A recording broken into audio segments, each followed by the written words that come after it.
Hello बच्चों, कैसे हैं आप सब। तो आज हम रियल नंबर का सेकंड वीडियो लेके आ गए, जिसमें हम PYQ short answer type 2 marker और शॉर्ट आंसर टाइप 3 मार्कर के क्वेश्चन देखने वाले हैं। तो आज का टाइम वेस्ट नहीं करते हुए आज का जो फर्स्ट क्वेश्चन है शॉर्ट आंसर टाइप 2 मार्कर का, क्वेश्चन नंबर 1 है हमारे पास। Explain why 7 × 11 × 13 + 13 and 7 × 6 × 5 × 4 × 3 × 2 × 1 + 5 are composite number. ये हमें एक्सप्लेन करना है क्यों ये कंपोजिट नंबर है। तो देखिए यहाँ पे हमारे पास दो नंबर, एक हमारे पास है 7 × 11 × 13 प्लस 13 को हमें प्रूफ करना है। सेकेंड 7 × 6 × 5 × 4 × 3 × 2 × 1 + 5 को भी हमें कंपोजिट प्रूफ करना है। और ये क्वेश्चन हमारा 2022 और 2024 में पूछा गया है। चलिए इसका सोल्यूशन देखते हैं कैसे इसका सोल्यूशन आएगा। तो सबसे हम पहले नंबर कंसिडर करते हैं। कंसिडर 7 × 11 × 13 + 13। अब बच्चों आपको पता है कि अगर कोई नंबर आपस में जब तक प्रोडक्ट फॉर्म में है या फिर क्वोशिएंट फॉर्म में है तो वो मोनोमियल के टर्म में आता है, वो सिंगल टर्म होता है। जहाँ प्लस माइनस हुआ वो सेकेंड टर्म में आ गया। मतलब हमने ये डिस्कस कर रखा है, ये हमने पढ़ रखा है कि जो टर्म्स होते हैं वो प्रोडक्ट और क्वोशिएंट से फॉर्म होते हैं, और टर्म्स सेपरेट होते हैं प्लस और माइनस से। तो बीच में प्लस आ गया तो मतलब एक ये अलग टर्म हो गया, ये एक अलग टर्म हो गया, ठीक है।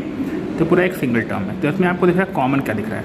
कॉमन आपको 13 दिख रहा है। जैसे आप 13 को कॉमन लेते हैं, 13 को कॉमन लेते हैं, तो जैसे ही हम 13 को कॉमन लेते हैं हमारे पास नंबर आता है 7 × 11 प्लस 13 कॉमन चला गया, यहाँ पे बच गया 1। तो ये हमारे पास आ गया 13 इंटू ये कितना जाएगा आपके पास 77 + 1, ये हो जाएगा 13 इंटू ये हो जाएगा 78। अब 78 के भी दो फैक्टर हमारे पास होते हैं, हम सिंपल 2 से स्प्लिट कर देते हैं। 2 × 39 आपको दिख रहा है कि इसके मोर देन 2 फैक्टर्स हो गए एक्सेप्ट 1। सो यह लिखेंगे 10 7 × 11 × 13 + 13 is a composite number because it has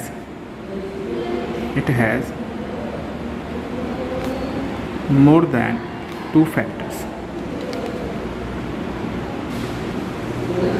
अब ऐसे ये जो सेकेंड वाला क्वेश्चन है ये आप खुद से करेंगे, नहीं समझ में आएगा आप मुझे कमेंट करेंगे, मैं इसके लिए भी वीडियो अलग से बना दूँगा, ठीक है। तो ये जो सेकेंड क्वेश्चन इसका ये आपके लिए होमवर्क में है। चलिए अब अगला क्वेश्चन हमारे पास है बच्चों। 2 bells toll together at interval of 9 minutes and 12 minutes respectively। मतलब 2 बेल हैं जो 9 मिनट्स के इंटरवल पे बेल रिंग करती है और दूसरी बेल 12 मिनट्स के इंटरवल पे रिंग करती है। If they toll together at 10 AM, अगर वो दोनों एक साथ 10 बजे बजती हैं तो at what time will they toll together next, तो अगले टाइम पे वो कितने टाइम पे एक साथ बेल राइट करेंगे, ठीक है। तो करना कुछ नहीं होता, जब इस टाइप के क्वेश्चंस आते हैं वर्ड प्रॉब्लम में बच्चे हमेशा कन्फ्यूज रहते हैं कि क्या करना होता है इसमें। तो इसमें आपको हमेशा ध्यान रखना है कि जब भी टॉल टुगेदर ऐसा पूछे या मैक्सिमम पूछ ले आपसे, है ना, तो आपको मिनिमम पूछ ले आपसे, लोएस्ट पूछ ले आपसे, टुगेदर पूछ ले आपसे, तो इसमें आपको एलसीएम फाइंड आउट करना है। क्या फाइंड आउट करना है? एलसीएम फाइंड आउट करना है। तो हमें यहाँ पे 9 मिनट और 12 मिनट जो इंटरवल गिवन है तो हमें इनका एलसीएम फाइंड आउट करना है। अब आप एलसीएम किसी भी मेथड से फाइंड आउट कर सकते हैं। तो यहाँ पे हम क्या निकालेंगे सॉल्यूशन में निकालेंगे हम LCM of 9 minutes and 12 minutes. आपको पता है कितना आएगा ये, अगर आप यहाँ पे रिप्रेजेंट कर सकें तो आप कैसे भी कर सकते हैं, प्राइम फैक्टराइजेशन से भी करते हैं, लॉन्ग डिवीजन मेथड से भी करते हैं। मैं यहाँ पे आपको लॉन्ग डिवीजन मेथड से दिखा रहा हूँ। 2 से कैंसिल करेंगे यहाँ पे तो 9 एज इट इज़ 6, 2 से कैंसिल करेंगे तो यहाँ पे 9 एज इट इज़ 3, 3 से कैंसिल करेंगे तो आपके पास ये 3 टाइम्स, ये 1 टाइम और ये 3 1 टाइम 1 टाइम। तो कितना जाएगा आपके पास ये आपके पास आ जाएगा 2 × 2 × 3 × 3, दैट इज़ कितना आ जाएगा 36 मिनट्स। ओके, ये एलसीएम आ गया। तो 10 they will toll,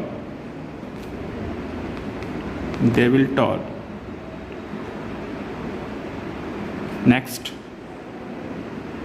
एट 10 बजे 7 बजे थी तो 10 after 36 minute that is 10:36 they will toll at this AM together.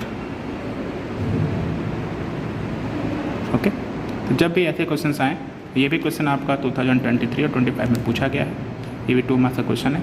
अब आगे चलते हैं हम नेक्स्ट हमारे पास short answer type 3 marker question की तरफ। पहला क्वेश्चन हमारे पास है बच्चों, प्रूव दैट √3 और √5 भी आ सकता है आपको, is an irrational number. 3 mark के क्वेश्चन की बात कर रहे हैं, तो इसमें आपको √2, √3, √5, √6, √7 कैसे भी जो कि एक नॉन परफेक्ट स्क्वायर नंबर होंगे उनको आपको इर्रेशनल नंबर प्रूफ करना होता है। ठीक है, तो इसको सॉल्व करने के या प्रूफ करने के 2 मेथड होते हैं। एक तो आपके पास होता है लॉन्ग डिवीजन मेथड, तो उसमें आप ये दिखाते हैं कि जो √3 या √5 नंबर है ये इसका स्क्वायर रूट निकालेंगे लॉन्ग डिवीजन मेथड से आप, तो उसमें आप ये दिखाएंगे कि it is neither terminating decimal nor repeating decimal. तो ना तो टर्मिनेटिंग डेसिमल हुआ ना तो रिपीटिंग हुआ, दैट मीन्स ये क्या हो जाएगा आपके पास, ये हो जाएगा एक इरेशनल नंबर, लेकिन वो बहुत ज़्यादा लेंदी और ज़्यादा कॉम्प्लिकेटेड हो जाता है। तो हम इसके लिए दूसरा मेथड यूज़ करते हैं, that is known as contradiction method. कौन सा मेथड यूज़ करते हैं? Contradiction method. आइए देखते हैं इसको कैसे सॉल्व करते हैं। आप सबसे पहले लिखेंगे एज्यूम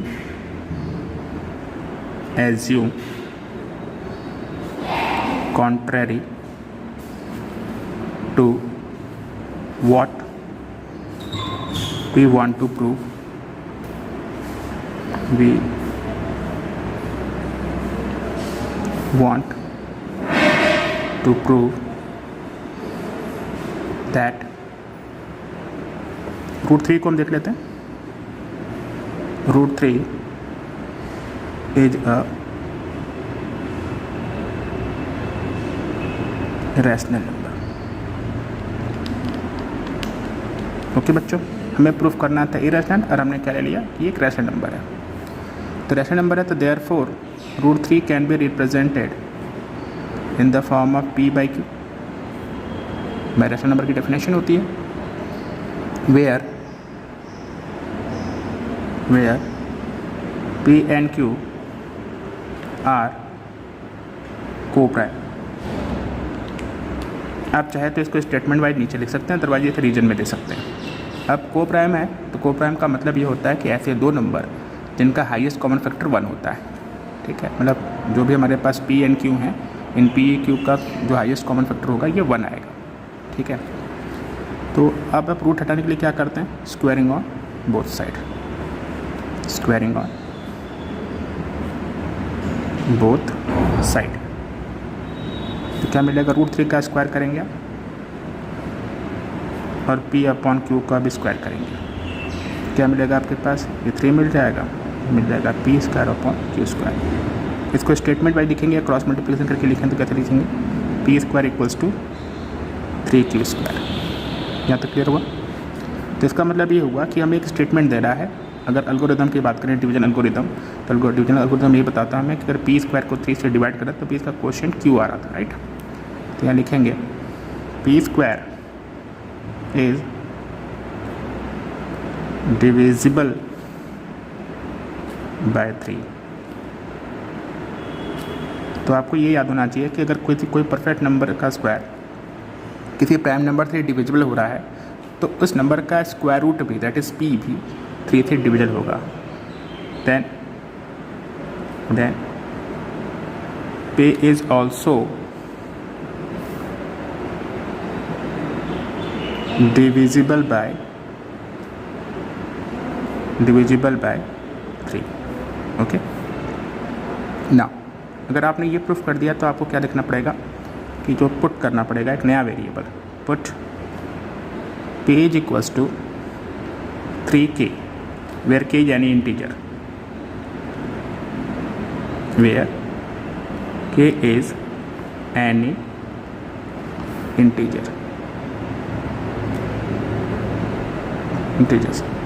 ओके, तो जैसे p की वैल्यू रखा तो p² की वैल्यू क्या हो जाएगी? तो देयरफॉर जहाँ p है वहाँ पे आप 3k का स्क्वायर रखेंगे और 3q² एज इट इज़।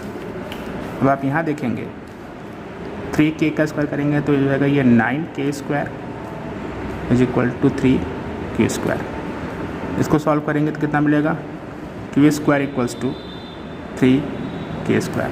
अब इससे भी आपको ये दिख रहा होगा कि Q square is divisible by 3, तो अगेन हम लिखेंगे यहाँ पे क्यू स्क्वायर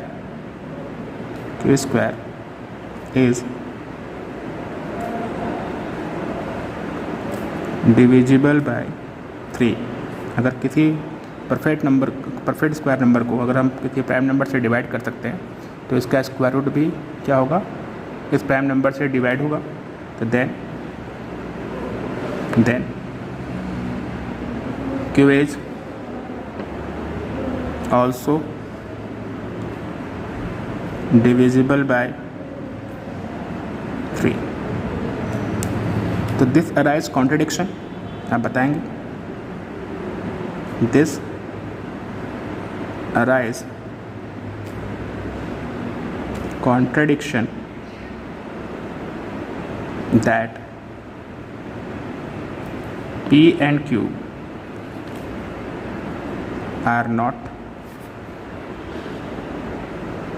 co-prime, यही हमने एज्यूम किया था। Thus our assumption is wrong and our assumption is wrong,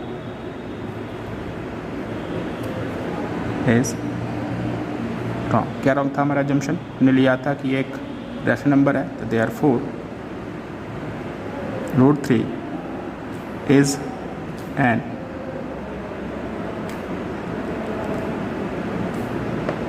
irrational number. ठीक है, ऐसे ही आपके पास अगर √5 अगर आ जाता है, तो अगर आपके पास √5 आ जाता है तो इस √5 में आप जहाँ √5 जहाँ पे 5 आप 3 है वहाँ पर आपको 5 कर देना है। यहाँ पे √3 था तो यहाँ पे √5 कर दीजिएगा, यहाँ पे 3 है तो यहाँ पे √5 का स्क्वायर, यहाँ पे 5 आ जाएगा, यहाँ भी 5 आ जाएगा, यहाँ पे भी 5 आ जाएगा, देन यहाँ भी 5 आ जाएगा, फिर हर जगह 5 आ जाएगा। तो अगेन उस केस में आपके पास जो कॉन्ट्रडिक्शन मिलेगा कि ये दोनों नंबर P एंड Q 5 से डिविजिबल होंगे। अगर ऐसे ही √2 आ जाएगा तो ये नंबर हमारे पास किससे डिविजिबल होंगे, √2 से। ठीक है, तो ये आप देख लीजिए एक बार फिर से स्टेप बाय स्टेप। ओके,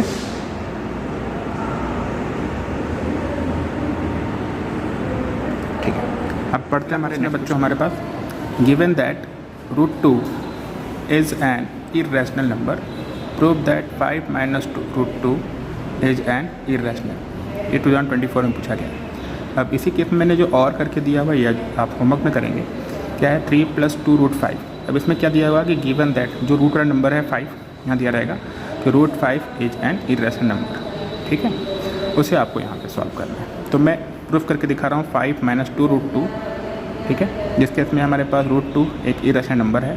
और अगला क्वेश्चन आपके पास ये रहेगा जो आप होमवर्क में करेंगे, √5 इसमें आपको दिया होगा इर्रेशनल नंबर, और कैसे प्रूफ करना है चलिए देखते हैं।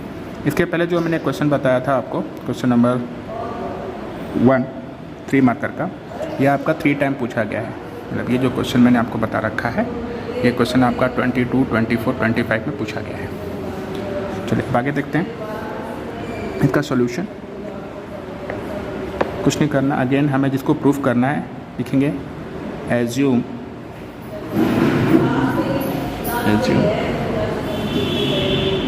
contrary to what we want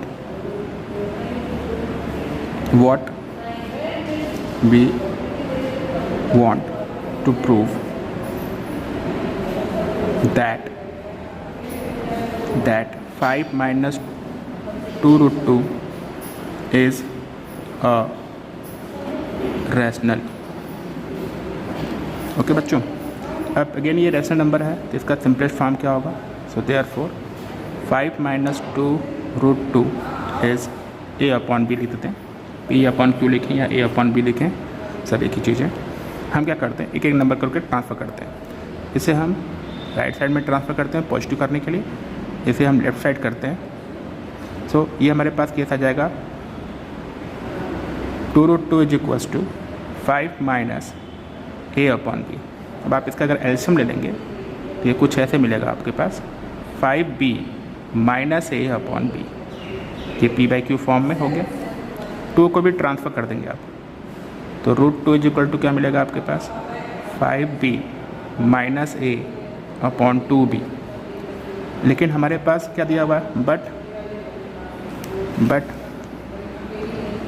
√2 is an irrational number. यदि हमारे पास गिवन है √2 क्या है, इर्रेशनल नंबर है। So √2 is not equal to in the form of p/q। This arises contradiction. This arises contradiction and our assumption is wrong. Thus 5 minus 2√2 is an irrational number. Okay, तो आज की video में बस इतना ही। तब तक के लिए आप लोग खुश रहिए और पढ़ते रहिए।